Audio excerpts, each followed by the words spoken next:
What I try and do is bring out the color of the eyes. If you apply anything, always make sure that you put on your moisturizer for the day.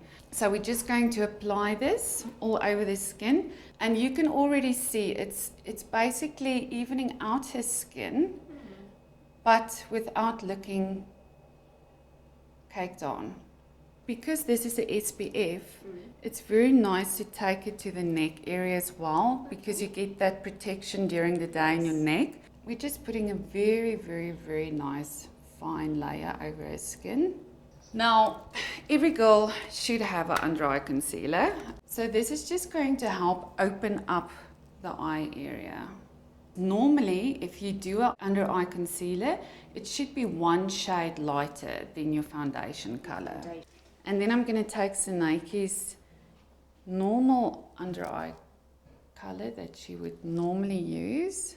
I don't know if you can see the difference.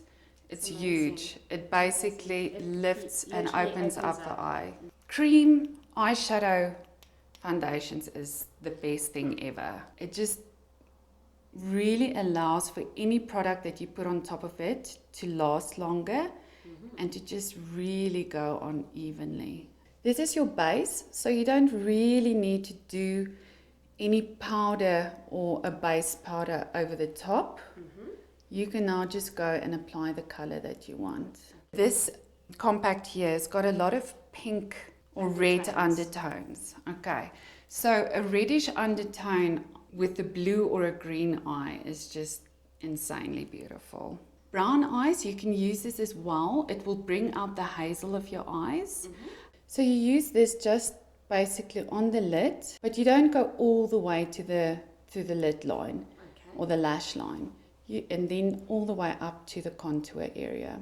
That same color then you will use at the bottom of your eye. But if you're doing something like this, you want to round it off. You don't want to bring it all the way around. You just bring it here to almost like 3/4 in. Okay, up. That's already a beautiful color to go with, but I like doing a little bit more contouring. So I love using at least 3 colors. So your base, your lid eye, and then just a little bit of a extra darker color to use in the corner of the eye. It's very easy. You take a brush, you dab a little bit here. Doesn't have to be very accurate.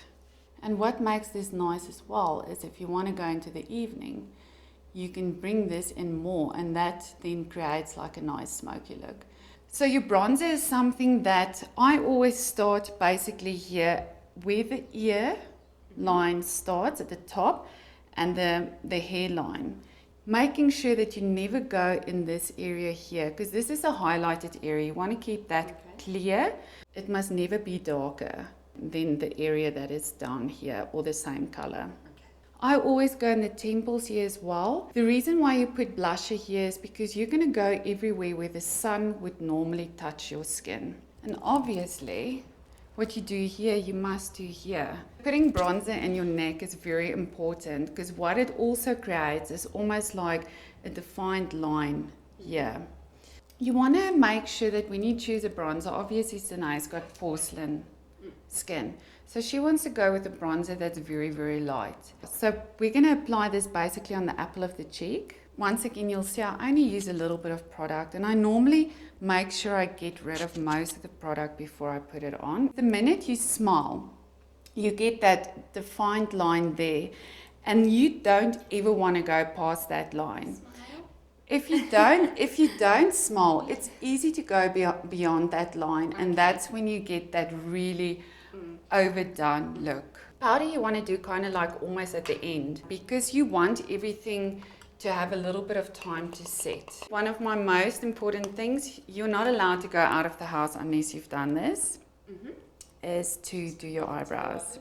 When you do an eyebrow, you don't really want people to know that you've now put powder on your eyes or on your brows. Yeah, you just want them to think that you've got perfectly plucked eyebrows. I'm going to put bronzer here on the side of her nose. And for people that don't have like very prominent shaped noses, this is actually a very nice trick to give yourself like that nice defined nose. You can even go to the front here. her lips are already kind of a pink shade. So you just want to go with something that's very close to a natural lip color.